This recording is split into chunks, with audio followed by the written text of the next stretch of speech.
Bismillahirrahmanirrahim. Assalamualaikum warahmatullahi wabarakatuh. Waalaikumsalam warahmatullahi wabarakatuh. Baik, pada kesempatan kali ini kami dari Angkatan 4 CPNS Pemerintah Provinsi Jawa Barat, kelompok 2.1 akan melakukan podcast mengenai berakhlakologi. Nah, sebelum itu kami akan memperkenalkan diri. Perkenalkan, nama saya Milda Asifa Nafsa. Lalu juga ada rekan saya, yaitu Teh Hikmah Primasari. Selanjutnya juga ada Teh Natasha Anissa Putri. Dan terakhir ada Kang Muhammad Adam Zulkarnain. Baik, sedikit saya akan membahas mengenai berakhlak. Jadi berakhlak itu diluncurkan oleh Bapak Presiden Joko Widodo pada tahun 2021, yang mana berakhlak terdiri dari berorientasi pada pelayanan, lalu juga akuntabel, lalu kompeten, harmonis, loyal, adaptif, dan kolaboratif. Nah, berakhlak ini digunakan untuk seluruh ASN di Indonesia dalam upaya mencapai fungsi-fungsi dari ASN itu sendiri. Yang pertama sebagai pelaksana kebijakan publik, lalu yang kedua sebagai pelayanan publik, dan yang terakhir yaitu pengerat dan pemersatu bangsa. Baiklah, mari kita mulai podcastnya. Barangkali saya akan mulai bertanya terkait berorientasi pada pelayanan yang telah diterapkan di dinasnya masing-masing. Saya akan mulai dari Teh Hikmah Primasari dulu. Mangga Teh Hikmah. Ya. Baik, terima kasih Teh Milda. Ini dari core value yang pertama ya, berorientasi pelayanan, karena saya berasal dari Dinas Tanaman Pangan dan Hortikultura Jawa Barat dan ditempatkan di OPD Satuan Pelayanan Balai Perlindungan Tanaman untuk wilayah 1 Cianjur. Itu praktek kerja di tempat saya. Kami melayani kebutuhan petani, baik itu juga mahasiswa dan masyarakat yang memerlukan bantuan mengenai permasalahan hama dan penyakit pada tanaman. Kemudian itu dapat berupa identifikasi organisme pengganggu tanaman atau OPT, juga bisa kalau misalnya ingin tahu mengenai ini jenis OPT apa, dan juga pelatihan cara pembuatan pengendalian yang berbasis ramah lingkungan itu seperti apa, itu kami siap. Karena OPT dari OPD kami itu yaitu OPT terkendali, lingkungan lestari, dan petani mandiri. Jadi kami siap melayani dengan ramah dan dapat diandalkan, serta terus melakukan perbaikan dengan dibuktikan sudah adanya sertifikat internasional yaitu ISO 9000-2015. Itu Teh Milda. Baik, terima kasih. Sangat menarik sekali ya Teh Hikmah ya. Implementasi dari berorientasi pelayanan di dinasnya dari Teh Hikmah. Baik, selanjutnya implementasi berorientasi pelayanan di dinas dari Teh Natasha Anissa Putri. Silahkan Teh. Ya, terima kasih Teh Milda atas kesempatannya. Kebetulan saya berdinasnya di Dinas Kesehatan, terutama di RSUD Al Ihsan ya. Kalau berbicara dengan rumah sakit sih pasti nomor 1 itu pelayanan ya. Kalau untuk di RSUD Al Ihsan sendiri, menurut saya, untuk orientasi pelayanannya udah sangat bagus ya.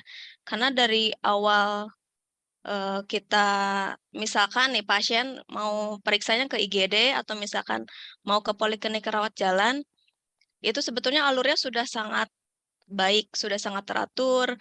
Lalu di setiap pos atau misalkan kita mau datang ke pendaftaran dan sebagainya sudah ada petugas-petugas yang standby untuk mengarahkan alurnya masing-masing. Jadi ketika pasien datang atau misalkan ada yang bertanya segala macam, udah nggak akan bingung lagi insya Allah, gitu ya. Lalu kalau menurut saya sebagai dokter, untuk pada saat pemeriksaannya pun, apalagi misalkan kita lagi di IGD, pasti harus sigap, harus cekatan, karena kan hubungannya dengan keselamatan pasien ya.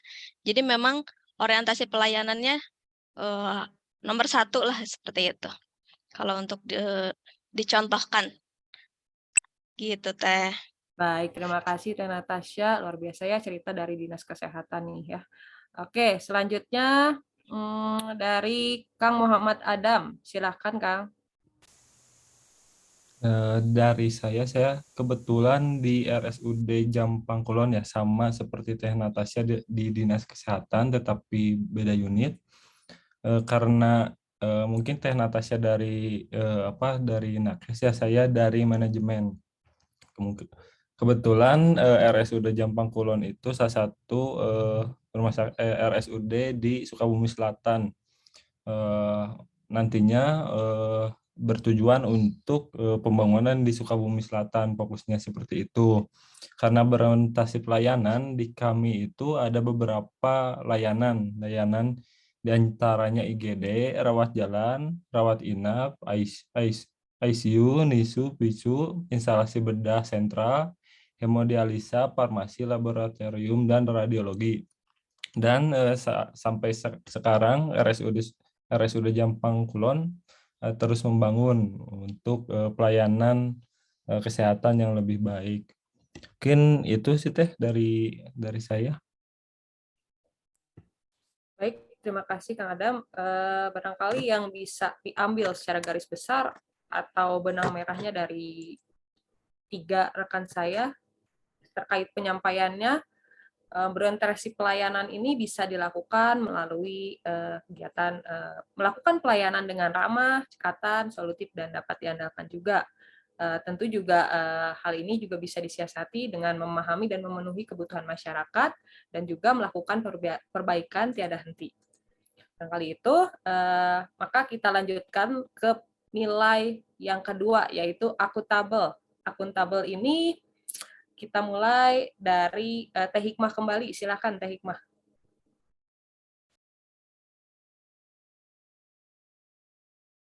Ya, baik, terima kasih Teh.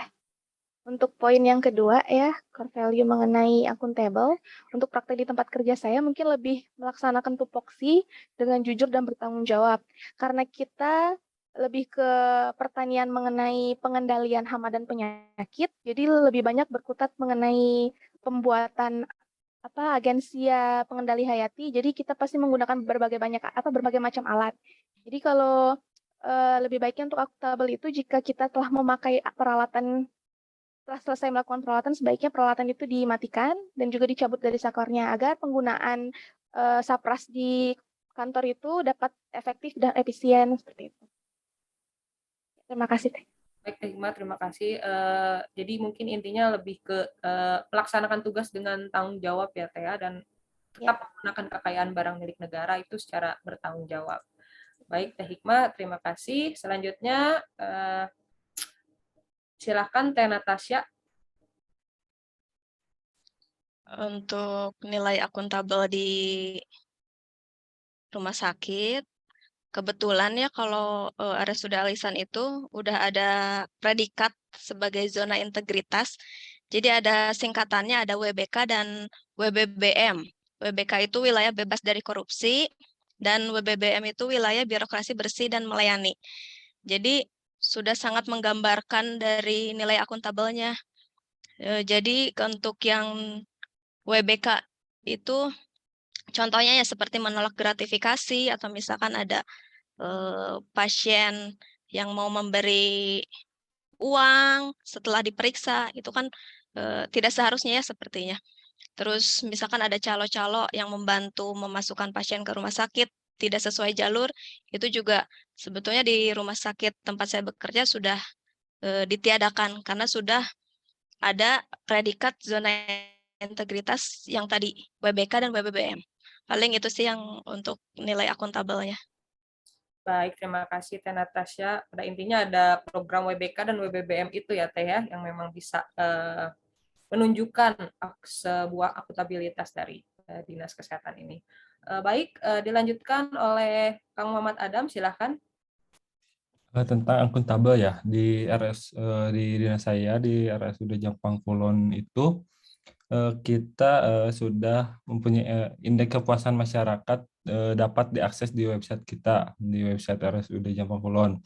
Kemudian juga permintaan permohonan informasi atau dokumen, karena kan untuk keterbukaan informasi itu diperlukan juga ya, jadi sudah bisa diakses di websitenya. Itu mungkin Teh dari saya Teh. Baik, terima kasih. Untuk nilai akuntabel ini dapat digarisbawahi bahwa kami selaku ASN harus bisa melaksanakan tugas dengan penuh tanggung jawab, dengan jujur, dengan cermat, disiplin, dan juga berintegritas tinggi. Hal itu juga bisa dimaknai melalui kami untuk selalu memberikan yang terbaik dalam pekerjaan, sehingga kinerja dan tindakan yang dilakukan dapat dipertanggungjawabkan dengan baik kepada masyarakat. Baik, untuk akuntabel, kita lanjutkan kembali ke nilai yang ketiga, yaitu kompeten. Oke, kita lanjutkan nilai kompeten. Silakan untuk Teh Hikmah. Ya, terima kasih Teh. Nah, untuk kompeten, karena dinas kami dinas mengenai pertanian, itu kami dituntut untuk harus bisa mengikuti perkembangan zaman, karena namanya organisme makhluk hidup itu bisa berubah mengikuti musim atau juga ini bentuk iklim gitu. Jadi praktek di dinas saya itu kami sering melakukan kegiatan atau pelatihan-pelatihan seperti bimbingan teknis untuk menambah kompetensi kami di lapangan. Terus selain kami sendiri melakukan pelatihan, kami juga menyediakan pelatihan untuk petani, mahasiswa, dan juga masyarakat umum yang ingin belajar mengenai cara pengendalian hama dan penyakit di lapangan, begitu, yang sesuai dengan prinsip pertanian sekarang yang harus ramah lingkungan seperti itu. Baik, luar biasa sekali ya. Jadi memang dari kompetensi ini bisa dilihat dari berbagai kegiatan-kegiatan pelatihan yang bisa meningkatkan kompetensi itu sendiri. Oke, selanjutnya dari Teh Natasha, bagaimana penerapan kompeten ini di dinasnya? Silakan. Baik, untuk nilai kompeten, sebetulnya kalau misalkan nilai kompeten ini ada aturan ya, saya sebagai tenaga kesehatan, apalagi yang terjun langsung atau berhadapan langsung dengan pasien, itu ada ketentuan atau aturan yaitu memiliki surat STR atau surat tanda registrasi. Jadi sebagai legalitas tenaga kesehatan, di mana STR itu harus aktif. Jadi masa aktifnya itu 5 tahun, setelah 5 tahun harus diperbaharui. Lalu ada juga namanya surat izin praktik atau SIP. Jadi setelah kita memiliki STR, jadi surat tanda registrasi yang menyatakan bahwa kita seorang bisa dokter atau misalkan perawat dan tenaga kesehatan lainnya. Misalkan kita mau berpraktik di tempat tertentu, nah kita harus memiliki surat izinnya juga, surat izin praktik yang harus terdaftar di tempat yang di mana tempat kita bekerja. Jadi kalau tanpa itu ya tidak bisa gitu ya.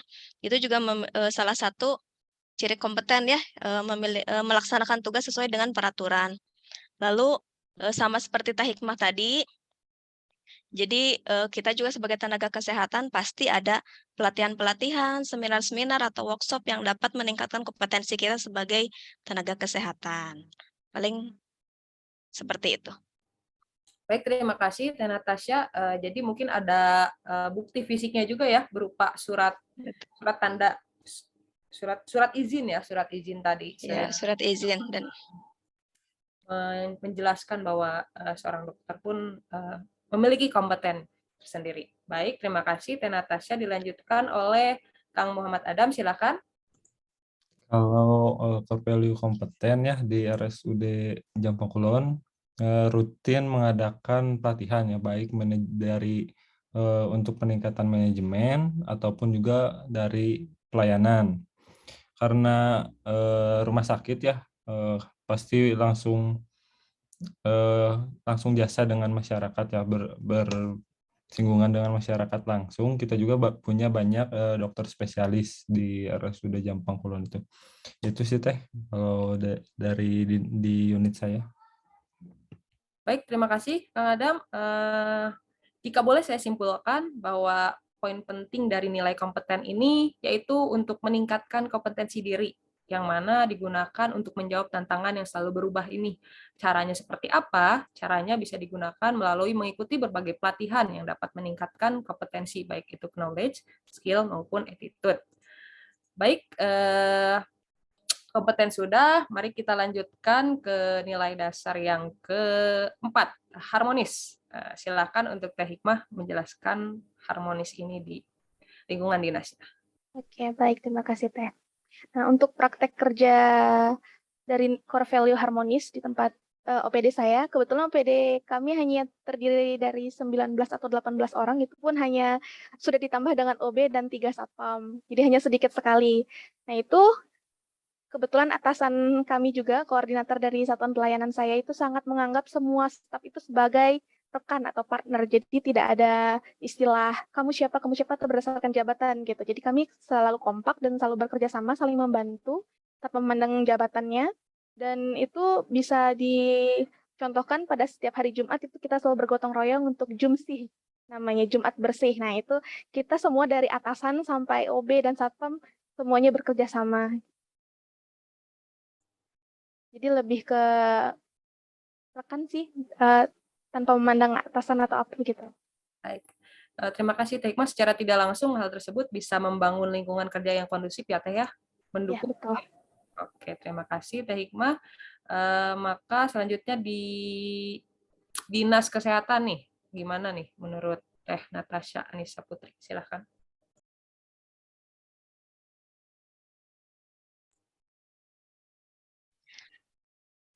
Untuk nilai harmonis, kalau saya sebagai dokter, sebetulnya kita ada sumpah dokter ya.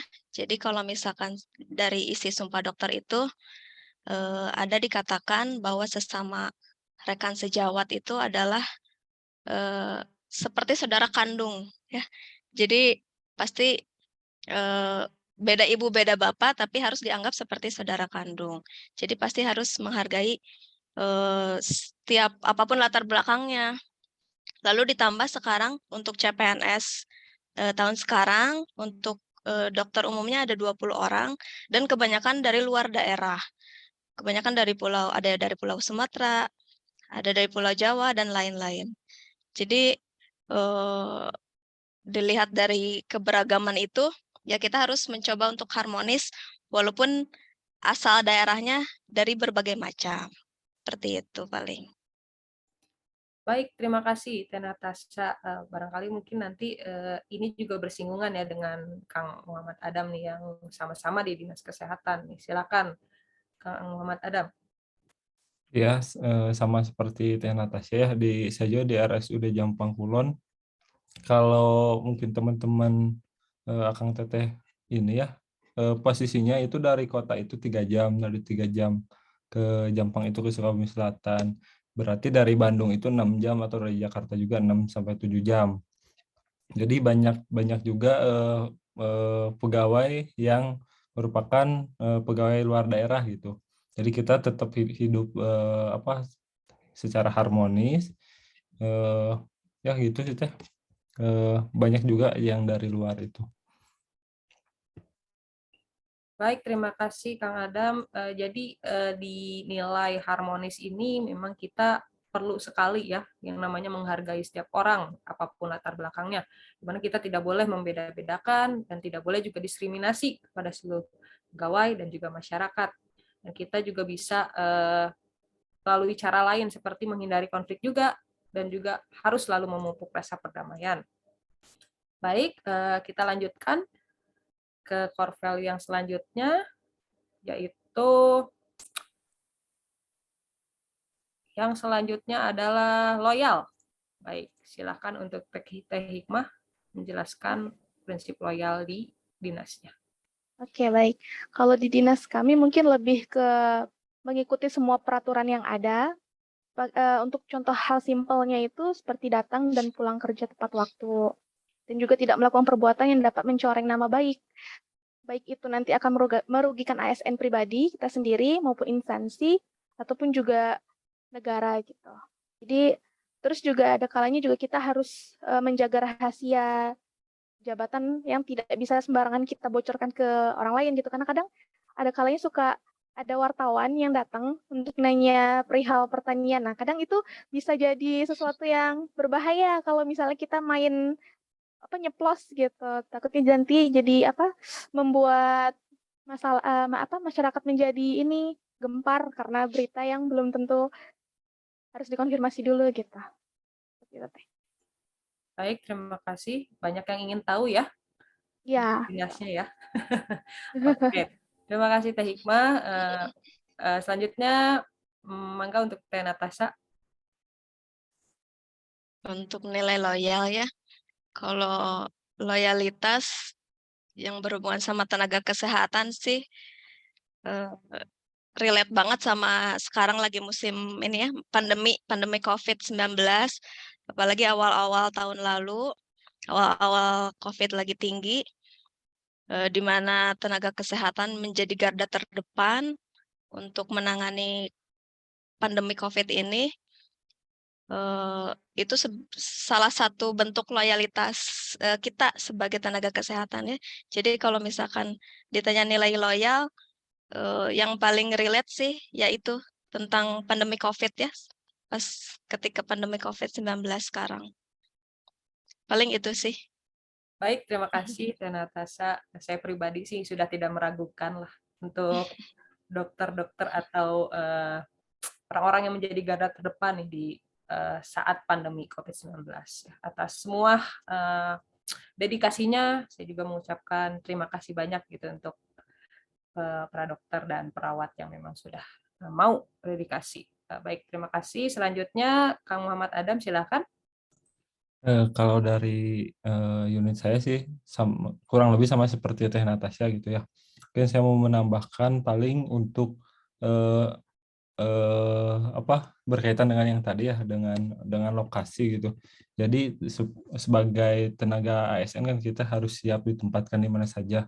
Mungkin itu sih yang bisa saya ceritakan di lingkungan kerja saya. Banyak yang dari luar kota gitu dan sebagainya. Tetap loyal untuk memberikan pelayanan kepada masyarakat. Itu aja sih Teh. Baik, terima kasih Kang Adam, dan dapat disimpulkan bahwa nilai loyal ini bisa diterapkan dengan berbagai cara atau sikap, yang terutama kita juga harus terus memegang teguh ideologi Pancasila, Undang-Undang Dasar Negara Republik Indonesia, lalu juga setia kepada NKRI bagaimanapun kondisinya seperti pandemi COVID ini, dan juga seperti apa yang sudah dijelaskan oleh Teh Hikmah bahwa kita juga harus selalu menjaga rahasia jabatan dan negara. Baik, kita lanjutkan kepada core value yang selanjutnya, yaitu adaptif ya. Adaptif ini silakan untuk Teh Hikmah jelaskan. Ya, terima kasih.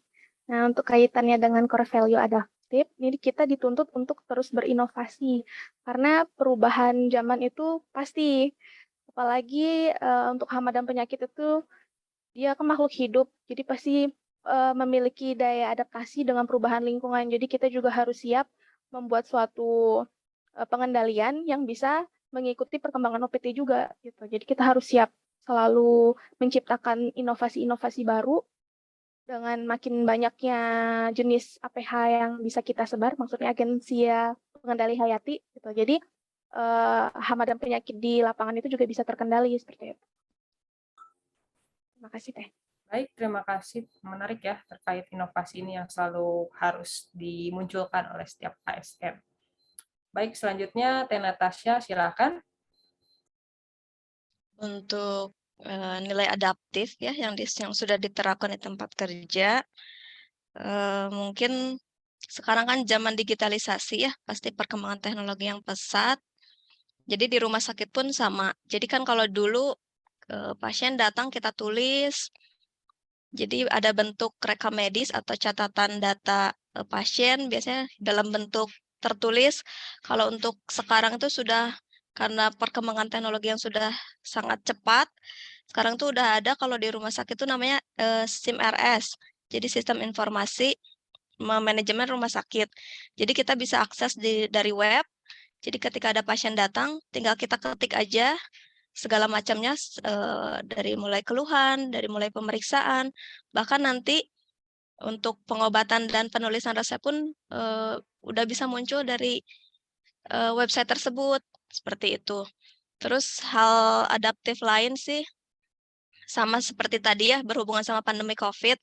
Jadi karena adanya perubahan karena si COVID ini, jadi lingkungan di rumah sakit pun seperti misalkan pengunjung pasien atau penunggu pasien.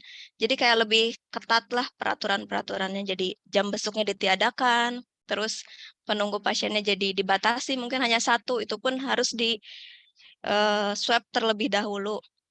Dan juga untuk para pegawai atau tenaga kesehatannya jadi beradaptasi harus menggunakan alat pelindung diri yang lengkap kalau untuk sekarang. Beda seperti sebelum pandemi COVID. Paling seperti itu aja. Baik, terima kasih. Banyak penyesuaian ya tentunya di pandemi COVID seperti ini gitu ya. Selanjutnya, mangga untuk Kang Muhammad Adam. Kalau adaptif di unit saya mungkin kurang lebih sama ternyata saya. Ada SIM RS juga, sama mungkin yang membedakan ada beberapa yang kita punya seperti kita sudah bisa daftar melalui aplikasi sendiri, itu aplikasi rumah sakit atau aplikasi BPJS Kesehatan secara online, jadi tidak perlu mengambil antrian terlebih dahulu. Kemudian kita juga ASN Jawa Barat kan sudah absensinya pakai aplikasi ya.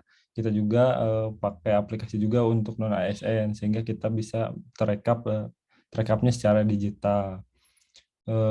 Banyak juga aplikasi-aplikasi manajemen rumah sakit, dan kebetulan divisi saya juga mengurusi itu gitu, mengurusi sistem-sistem informasi rumah sakit juga. Kan itu sih Teh kalau adaptif di lingkungan kerja saya.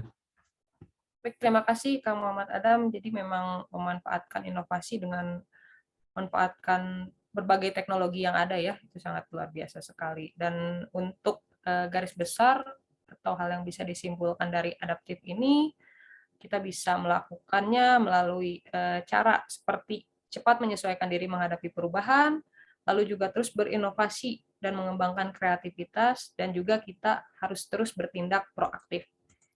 Baik, kita lanjutkan kepada core value yang terakhir, yaitu kolaboratif. Menarik nih tentang kolaboratif. Silakan untuk Teh Hikmah menjelaskan implementasi kolaboratif di dinasnya. Ya, baik, terima kasih Teh. Nah, untuk kolaborasi sendiri, karena kita dari Dinas Pertanian itu tidak bisa berjalan sendiri.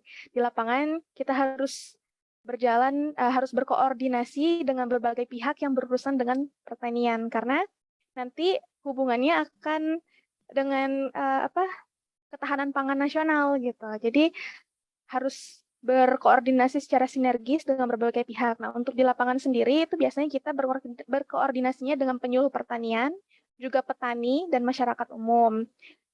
Di situ kita bisa membuat sekolah lapang bersama atau membina petani. Contohnya program P4 itu pemasyarakatan pengendalian hama terpadu. Nah, jadi emang semuanya itu harus bekerja sama secara sinergis supaya menghasilkan apa yang kita inginkan dan kedaulatan pangan di negara kita itu bisa terjamin.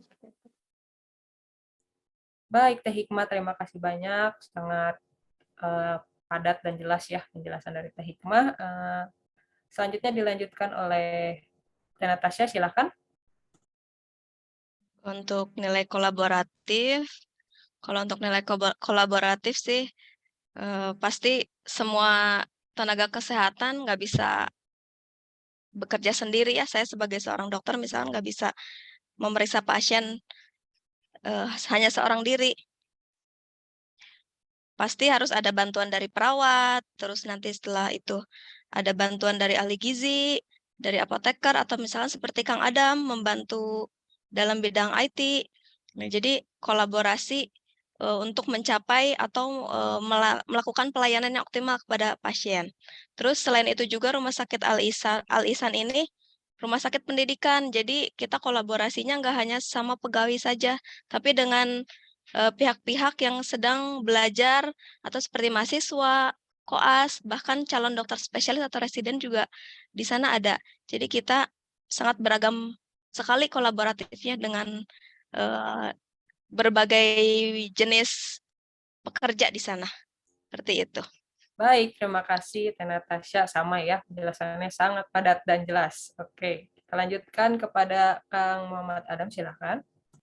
Untuk kolaboratif mungkin ya, contoh-contohnya mungkin kalau di rumah sakit kita selalu kerjasama dengan instansi lain, misalkan ada kegiatan sosial, kita sering misalkan kerjasama dengan TNI, Polri untuk ke wilayah-wilayah tertentu, mengadakan pengobatan dan sebagainya. Kemudian juga di lingkungan dinas kesehatan ini kita sudah lama menerapkan tim optim ya. Jadi misal saya bisa walaupun beda unit dengan Tenatasya, misalkan saya sudah menerapkan tim optim gitu di Dinkes itu, saya bisa bekerja sama dengan unit-unit lain ataupun dari dinas kesehatan. Itu aja sih Teh Milda, penerapan kolaboratif di lingkungan kerja saya. Baik, terima kasih Kang Adam.